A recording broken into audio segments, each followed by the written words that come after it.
Topik kedua, migrasi. Dengan kata lain, migrasi ini merujuk kepada Madinah lah. Seolah-olah Madinah ini adalah bumi migration. Sebenarnya, Madinah dulu dikenali dengan nama Yasrib. Yasrib. Okey. Maksud migrasi yang kita nak maksudkan dalam seminar hari ini ialah nak habaq penduduk-penduduk Madinah ni semua adalah migration. Kita ambil contoh Yahudi dulu. Yahudi memang penduduk asal di sini ke? Bukan. Mereka migration daripada tempat lain, diaspora mereka sampai ke bumi Madinah. Jadi di mana bermulanya Yahudi? Okey, ringkas-ringkas Apa maksud Yahudi? Apa maksud Yahudi? Kalau kita kata orang Yahudi, kita definisikan sebagai apa? Kalau saya sebut di depan tuan-tuan, Yahudi. Tuan-tuan definisikan apa dengan perkataan Yahudi? Yahudi itu Israel. Okey, ada satu pandangan Yahudi itu Israel. Okey, lagi Yahudi itu merujuk pada agama. Yahudi, ya betul, mungkin. Yahudi juga merujuk pada agama, Yahudi juga merujuk pada bangsa. Lagi? Keturunan. Okey, macam inilah senang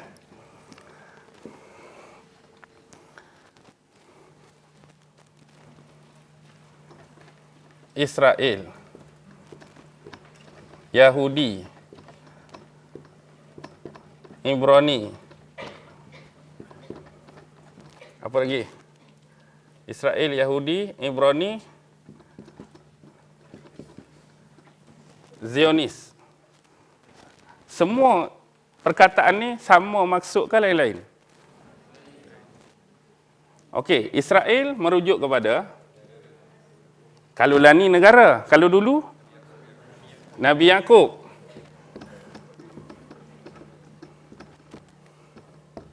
Okey, Israel, Nabi Yaqub.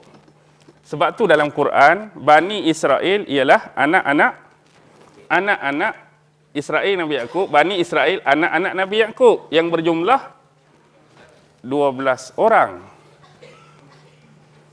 Bini Nabi Yaqub dulu berapa orang? Allah. Maksud yang kita dapat rumusan daripada hari ni apa dia? Anak cucu kita besok lebih ringkas dan senang menulis cerita kita sebab bini sikit. Berbanding kita hari ni nak tulis cerita orang dulu. Okey. Isteri pertama Laiyah kan? Ada guna kataan Laiyah. Yang kedua Rahil. Rambang-rambang dah. Ada yang nama Lewi, ada yang nama Yahuza, ada nama Izakar. Ada nama Zebulun.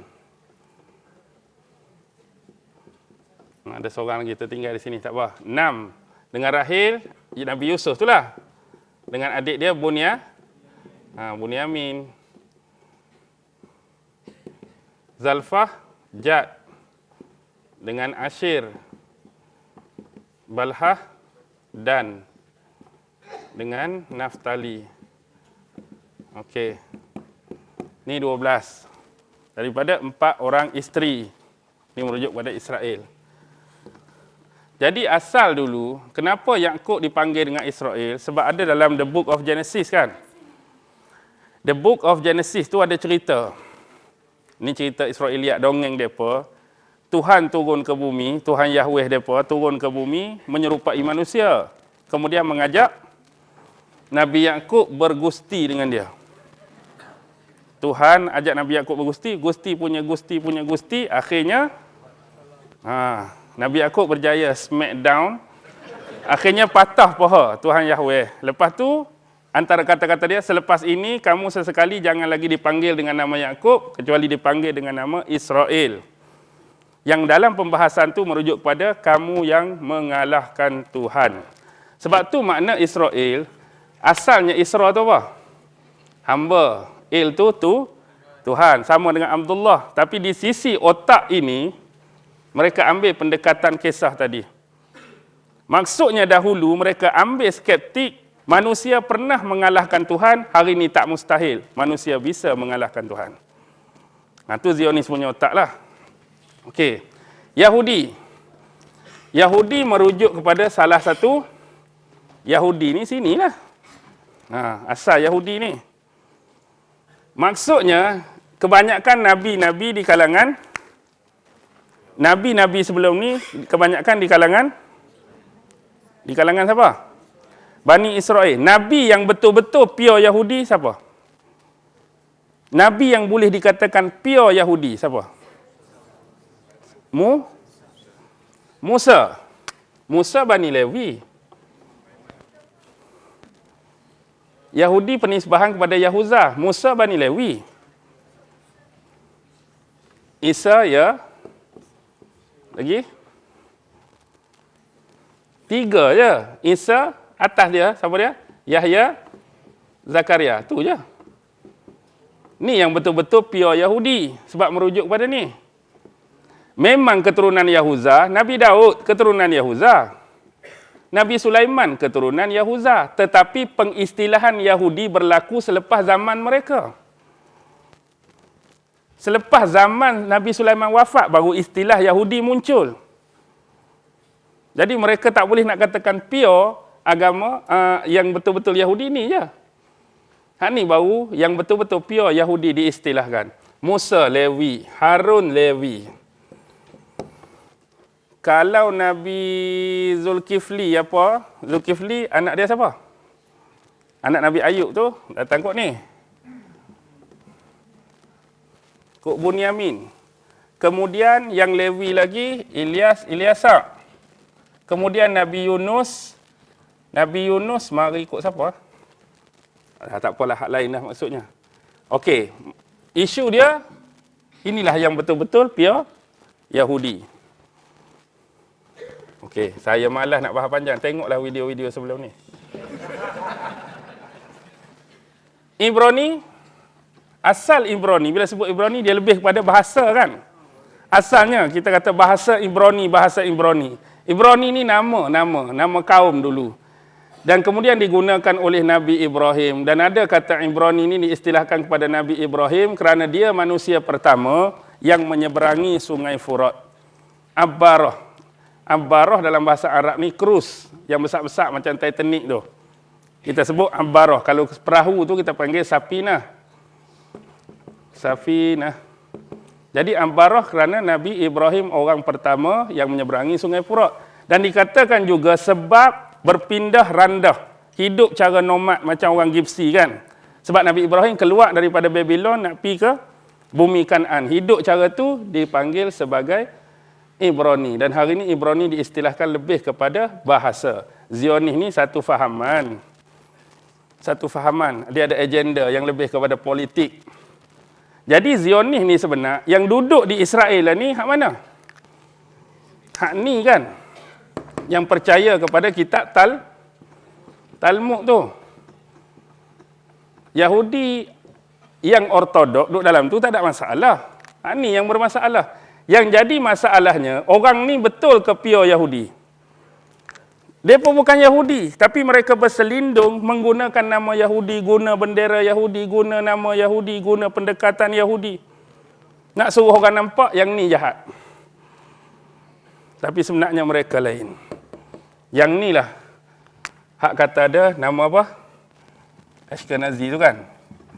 Ashkenazi, mungkin ada sepihan Sefardi, ada Mizrahi. Kalau India dipanggil Yahudi Cochin, kalau Cina Yahudi Kaifeng, kalau bawah tu Afrika Samaritan. Ini antara inilah punya. Baik. Dari mana asal Yahudi di Madinah? Kalau kita perhati, tengok salah satu kita ambil Huyai bin Akhtab. Huyai bin Akhtab pemimpin Bani Nadir, mertua kepada Rasulullah tadi. Sebab Rasulullah kahwin dengan anak dia Sofiah kan. Kalau kita tengok salah silah dia, Huyai bin Akhtab bin Sa'iyah. Sa'iyah bin Amir. Amir bin Ubaid. Ubaid bin Ka'ab. Ka'ab bin Khazraj.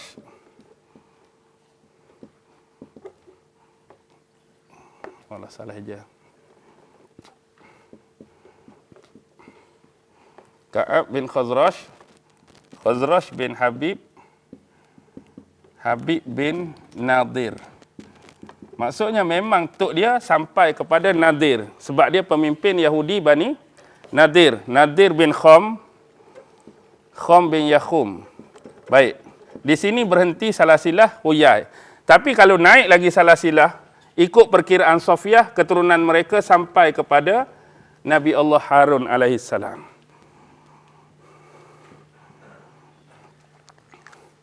Sebab ada sebahagian isteri Rasulullah yang mengejek-ngejek. Yang banyak terlibat dengan macam ni, yang jenis bapak berwatak keras lah. Siapa? Bapak berwatak keras. Hafsah lah tadi kata, bukan cantik mana pun kan. Hak ni dia ejek Sofiyah. Sebab Sofiyah satu-satunya yang di kalangan isteri Rasulullah berbangsa Yahudi. Nabi menenangkan dia, menyejukkan hati dia. Dia kata, bapak kamu, pak saudara kamu dulu adalah Nabi. Merujuk pada sini, bukan bapak Huyai ni. Merujuk pada sini. Dan suami kamu sekarang juga adalah seorang Nabi. Nak bagi hati dia sejuk, tenang. Maksudnya Bani Nadir memang benar-benar wujud keturunan Nabi Allah Harun. Maksudnya mereka datang bila ni? Selepas zaman Nabi Allah Sulaiman, Bani Israel terbentuk dua kerajaan kan? Disebut Israel Utara. Ataupun kita sebut kerajaan Samaria. Ini belah utara. Didokong oleh 10 daripada 12. Yang ini hanya 2. Dipanggil Judah Selatan.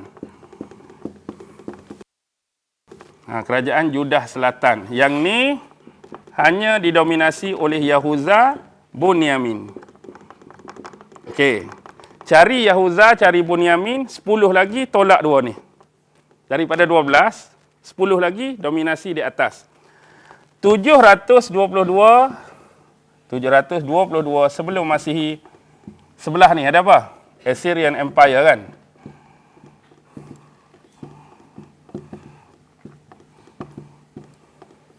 Raja apa? Salmaneza kan? Serang. Habis-habisan. Menyebabkan hancurnya kerajaan Israel Utara. Waktu inilah diaspora 10 Bani Israel atas ni tak tahu pergi mana. Tak tahu pergi mana, hak tu lari ke mana, hak nilai ke mana. Dan ada kata sebahagian daripada ni, ada yang berpindah ke Madinah. Kemudian hak ni 530 lebih kan? 530 plus. Siapa serang Judah Selatan?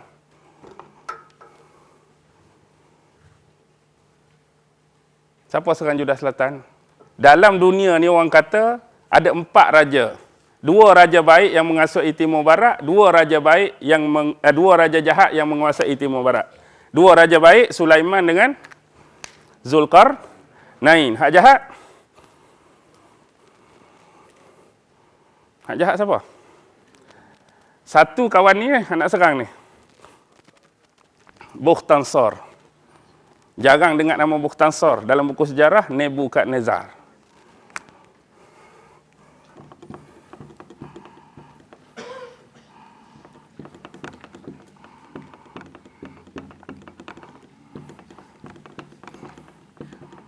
Okey. Bukhtansor pun serang. Hancurlah buat kali yang pertama kerajaan Yahudi di sebelah selatan, kerajaan Judah. Duduk tak berapa lama, sini kita bayangkan pada masa tu ialah Babylon, Iraq lah. Sebelah Iraq tu ada negara apa? Iran. Iran pada masa tu siapa jaga? Cyrus the Great. Cyrus the Great pi bantai pula Nebukadnezar, kalah Nebukadnezar. Bila Nebukadnezar kalah, Cyrus the Great bagi bantuan kepada orang-orang Israel ni dan melepaskan tawanan-tawanan di sini agar kembali semula membina kembali peradaban dan tamadun mereka. Cyrus the Great bagi. Kemudian lepas tu bertali arus lah. Lepas pada Nebukadnezar serang siapa? Firaun kan? Firaun Necho mai try. Maharaja Nero mai try. Last kali mari siapa? Rom. Rom pada masa tu siapa? Herodes Agung kan?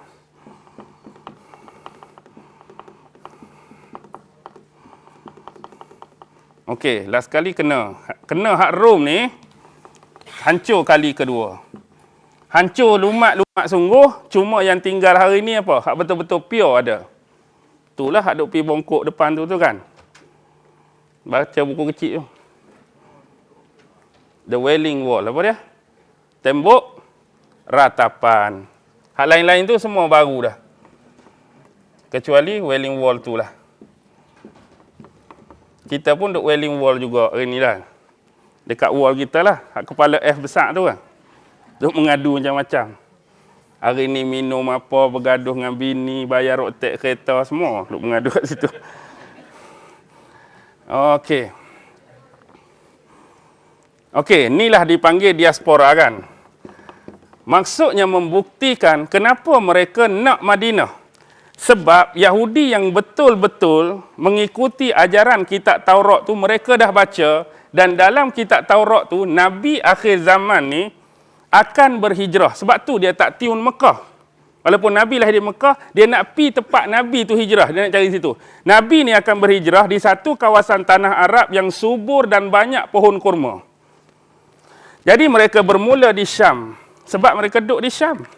Okey, Syam hari ni kita nampak Syria. Syam yang sebenar dulu, negara mana? Wilayah Syam dulu 5 negara. Syam, Syria, Syam. Palestin, sekarang Palestin hari ni tu wilayah Syam. Termasuk Israel. Termasuk Jordan, termasuk Lebanon. 5 ni itulah Syam dulu. Jadi mereka datang daripada Syam, mereka jarah semua. Maksud jarah tu mereka teliti, sampailah ke bumi terakhir Yaman. Nak cari kawasan hak kata tu. Dan akhirnya mereka berpuas hati untuk mengatakan tempat tersebut adalah Yasrib. Jadi mereka duduk sini. Okey, pointer dia. Dalam masa duduk di sini, mereka ni lah dikenali sebagai Bani Harun. Betul lah kalau ada perkaitan. Mereka ni keturunan anak Harun. Bila mereka ni Bani Harun, mereka masih percaya kitab Taurat bahawa Nabi terakhir yang akan lahir ialah Muhammad dan akan berhijrah di sini. Dan kebanyakan senior-senior yang datang ini mati dalam keadaan beriman Muhammad itu sebagai Nabi dan Rasul yang terakhir. Dan mereka sentiasa memotivasikan anak-anak mereka supaya beriman dan mengimani Muhammad sekiranya kelak dia diutuskan di kalangan kamu. Lah ni bapak-bapak ni dia tak main lagi Nabi Muhammad, tapi bapak semua ni beriman dia Nabi dan Rasul yang terakhir. Dalam masa yang sama bapak ni duk motivasi anak. Kalau masa zaman kamu nanti anak cucu kamu mai dia, kamu kena beriman. Tetapi sepanjang tempoh peninggalan itulah kebiasaan bagi kaum Yahudi. Mereka ingkar. Mari dah Nabi tu. Mereka beriman ke mereka lawan? Mereka lawan. Buka Baqarah 146. Allazina atainahumul kitab ya'rifunahu kama ya'rifuna abna'ahum wa inna fariqam minhum la yaktumunal haqqa wa hum ya'lamun. Allazina atainahumul kitab, iaitu mereka-mereka merujuk Yahudi dan Nasrani yang diberikan kitab Taurat dan Injil. Ya'rifunahu, mereka memang benar-benar mengenali sifat-sifat dan karakter Muhammad kama ya'rifuna abna'ahum, sebagaimana mereka lebih mengenali anak-anak mereka. Wa inna fariqam minhum, tapi sebahagian daripada mereka la yaktumunal haq, menyembunyikan kebenaran. Wa antum ta'lamu, dalam keadaan kamu mengetahui. Bermaksud untuk mereka detect Muhammad, mereka dah kenal. Seawal tu mereka dah detect dalam Taurat mereka di mana Nabi ini akan muncul. Maksudnya mereka percaya ke tak? Kalau mereka tak percaya, buat apa nak tunggu di sini?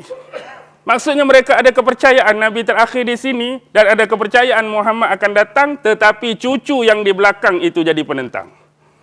Jadi atas dasar itulah lama kelamaan lahirnya Yahudi Bani Qainuqa, Nadir, dan satu lagi Quraizah. Baik, ini adalah asimilasi. Maksudnya bila kita masuk kawasan tanah Arab, automatik kita menggunakan bahasa mereka, mungkin juga berpakaian seperti mereka dan berperadaban seperti mereka. Tetapi Yahudi, dia ada mengekalkan satu benda. Antara yang mereka kekalkan, agama yang mereka anut, mereka tak pernah sebarkan. Mereka tak pernah ajak orang lain masuk. Dia jadi macam eksklusif untuk bangsa Yahudi saja. Dan mereka ni juga amat terkenal, yang mereka bawa dulu, yang dipanggil fa'il. Fa'il ni merujuk kepada ilmu magic. Sihir, jampi, mentera. Okey. Kenapa kita sebut demikian? Contoh paling awal. Dalam surah An-Nas dengan surah Al-Falaq, turun dua surah ni sebenarnya apa yang berlaku? Siapa yang kena sihir? Nabi yang kena sihir. Maksudnya, magic dengan sihir ni wujud. Sewaktu Nabi hijrah, sebelum Nabi masuk dalam Madinah, orang-orang Yahudi ni dah jumpa dukun mereka. Mereka minta dukun mereka baca jampi, baca mentera, agar anak orang-orang Islam yang lahir selepas hijrah jadi tak berapa elok. Maksudnya biar lahir tu cacat. Biar lahir tu tak boleh berjalan. Biar lahir tu kepala besar. Maksudnya jadi macam tu. Tiba-tiba bayi yang pertama lahir siapa? Anak kepada Zubair dengan Asma tadilah. Kan Asma tengah mengandung. Dialah yang lahir. Sahabat besar Abdullah bin Az-Zubair.